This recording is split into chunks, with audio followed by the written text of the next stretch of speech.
नाम मत बताना।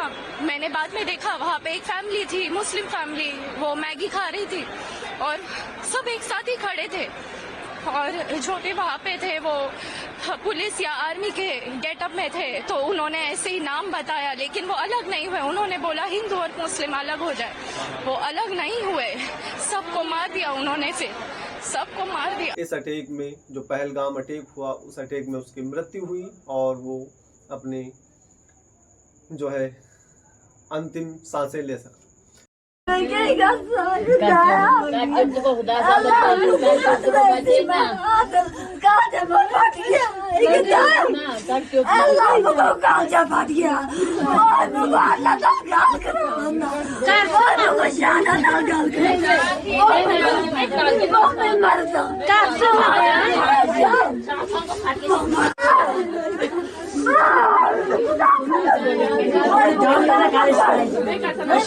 घोड़े की सवारी करवाता था और उसी जगह पर जहां पर भारत के अलग अलग राज्यों से लोग वहां पर जाकर के अपना पर्यटन जो टूरिस्ट है वो पूरा करने की कोशिश करते थे, अपना टहलने का, एक घूमने का, माइंड फ्रेश करने का, यानी कि सालों साल काम करते थे लेकिन कुछ पल अपने खुशियों के बिताने के लिए वो एक जगह गए और वो जगह है कश्मीर में, जिसको बोला जाता है पहलगाम।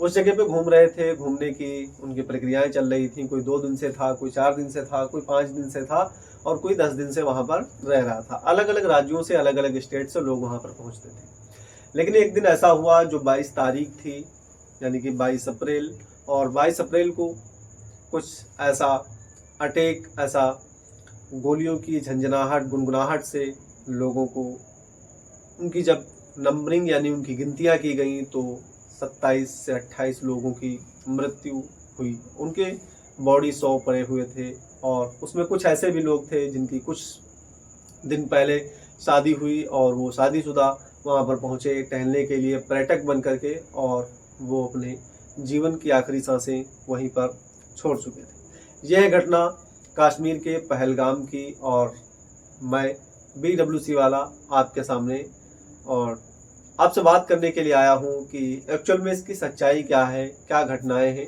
और इस प्रकार की घटनाएं आखिर भारत के अंदर ही क्यों होती हैं।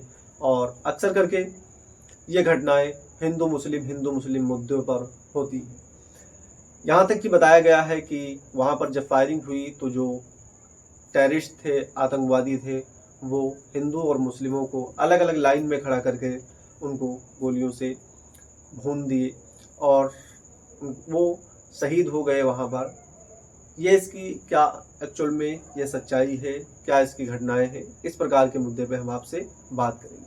आपसे सच्चाई छुपाई जा रही है और आप बेखबर हैं क्या हुआ था और क्या नहीं हुआ था, इसके बारे में हम समझते हैं। जिस जगह पर पर्यटक घूम रहे थे, टहल रहे थे, वहाँ पर रह रहे थे, खान पीन कर रहे थे, अलग अलग झुग्गियों में 2, 4, 5 लोग अपनी अपनी फैमिली के साथ में बैठे हुए और वहाँ की वादियों का आनंद ले रहे थे। इतने में क्या हुआ कि जो इंडियन आर्मी के ड्रेस पहन करके या यूनिफॉर्म पहन करके उसको उस बीच में आ गए और उन्होंने कहा जो हिंदू है वो एक साइड में खड़े हो जाए और जो मुस्लिम है वो एक साइड में खड़े हो जाए।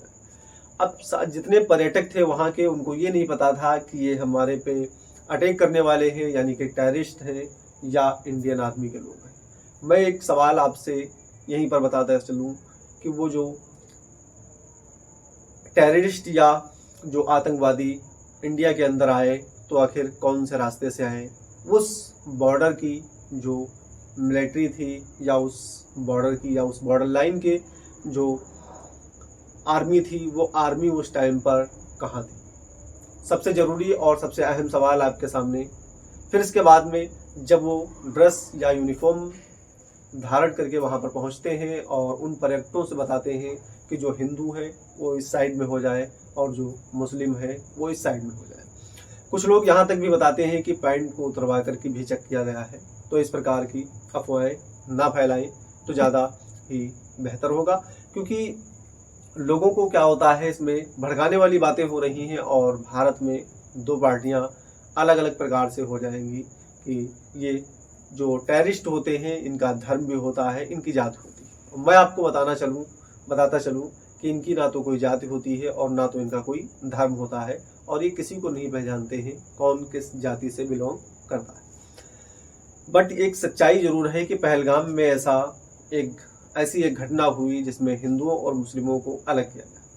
ये अलग इसलिए कर रहे थे कि वो इंडियन आर्मी की ड्रेस पहने हुए थे, यूनिफॉर्म पहन के आए हुए थे, इसलिए वहां पर हिंदू मुस्लिम अलग अलग भागों में, 2 भागों में बैठ गए, क्योंकि भारत के अंदर इतना हिंदू मुस्लिम का मुद्दा चल रहा है कि वहां पर की जो पर्यटक थे, वहां के लोग थे, वो ये सोच करके कि शायद कोई योजना आई होगी, कोई ऐसा लाभ हमको मिलने वाला होगा जो शायद मुस्लिमों को ना मिले या हिंदुओं को ना मिले, या हिंदुओं को मिल जाए तो मुस्लिमों को ना मिले।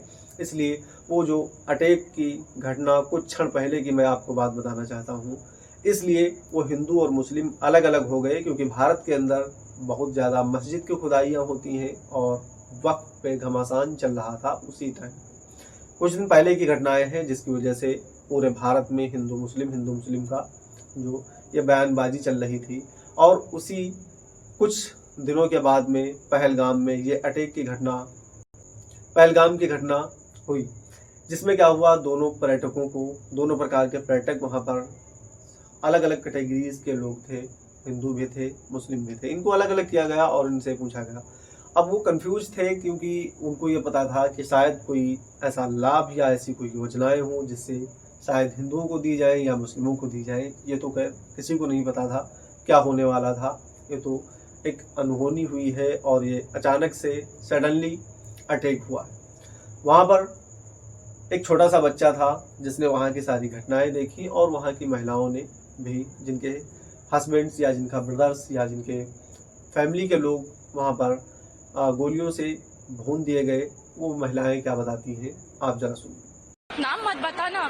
मैंने बाद में देखा वहाँ पे एक फैमिली थी, मुस्लिम फैमिली, वो मैगी खा रही थी और सब एक साथ ही खड़े थे, और जो भी वहाँ पे थे वो पुलिस या आर्मी के गेटअप में थे, तो उन्होंने ऐसे ही नाम बताया, लेकिन वो अलग नहीं हुए। उन्होंने बोला हिंदू और मुस्लिम अलग हो जाए, वो अलग नहीं हुए, सबको मार दिया उन्होंने, फिर सबको मार दिया। हिंदुओं को बचाने के लिए अपने उन आतंकवादियों की बंदूक को जाकर के पकड़ लिया, उनके राइफल्स को पकड़ लिया, और फिर उसके बाद उन्होंने उनकी गोलियों से छलनी कर दिया। आदिल हुसैन को ये क्या हुआ, कश्मीर की शान और कश्मीर के पर्यटकों को बचाने के लिए वो अपनी जान गंवा बैठा। अब वहाँ पर ना तो हिंदू है और ना तो मुस्लिम देखा जा रहा है, बस वो क्या देख रहा है कि एक इंसानियत के नाते वो उन पर्यटकों की जान बचा रहा है। ना तो उसके कोई घर वाले थे, ना तो उसका कोई रिलेशन वाला था, बट वो हिंदुस्तान के लोग थे। कश्मीर है, उस कश्मीर में एक पहलगाम, उस पहलगाम में उठा करता था, वहीं पर घोड़े चला करके अपना पेट का पालन करता था, और वो बचाते बचाते उन पर्यटकों को, अपनी जान को गंवा बैठा। फिर इसके बाद में वहाँ पर एक और शख्स जिसका नाम सज्जाद अहमद है, वो भी क्या करता है, उसके पास कोई भी जो है व्यवस्था न थी, लेकिन वो क्या किया, अपनी पीठ पर, अपने कंधों पर बैठाल के उन पर्यटकों को वहाँ से, उस जहाँ पर अटैक हुआ था, उस जगह से दूसरी जगह यानी सेफ जगह पर ले जाने का कार्य कर रहा था। आप वीडियो देख सकते हैं, ये आपके सामने है। मैं कोई झूठ नहीं बोल रहा हूँ, ये बिल्कुल सच्ची घटनाएं हैं जो आपके सामने चल रही है। आपने देख लिया, ये सज्जाद हुसैन है जो पैदल चल रहा है, और उसकी कंधे पर जो बैठा हुआ व्यक्ति है वो उस अटैक में घायल व्यक्ति है जिसको हॉस्पिटल की तरफ ले जा रहा है। ना तो यहाँ पर देखा जा रहा है कौन हिंदू है और ना देखा जा रहा है यहाँ पर कौन मुस्लिम है, बस ये देखा जा रहा है कि एक इंसानियत को, एक हिंदुस्तानी को एक बचा रहा है तो दूसरा अपने कंधों पर उसको बैठा के घूम रहा है। एक अपनी जान बचाने की कोशिश कर रहा है तो दूसरा एक इंसानियत को बचाने के लिए अपनी जान हथेली पर लेकर के घूम रहा है। अब भड़काने वाली बात रह गई तो पूरा कश्मीर जुटा हुआ था इन सब पर्यटकों को सुरक्षित जगह पर ले जाने के लिए। अपने अपने घरों में बैठाल के इनको खाना दिया है, इनको कपड़े पहनाए, इनकी तकलीफ़ों को दूर किया, इनका सहारा किया, और वहाँ के लोग अपने पैसे खर्चा कर करके इनको इनके घर तक पहुँचाने का कार्य किया। वो कश्मीर के लोग, वो दिलियन लोग जिनकी मैं तारीफ़ करता हूँ, वो अपनी जान को ना गिनते हुए इन पर्यटकों की जान को बचाया और इनके घर तक, इनके घरों तक से पहुंचाया। वहाँ की महिलाएं, वहाँ की बच्चियां, वहाँ की गर्ल्स जो थी, जो पर्यटक थे, वो बहुत डरे हुए हैं। आप यहाँ पर वीडियो देख सकते हैं।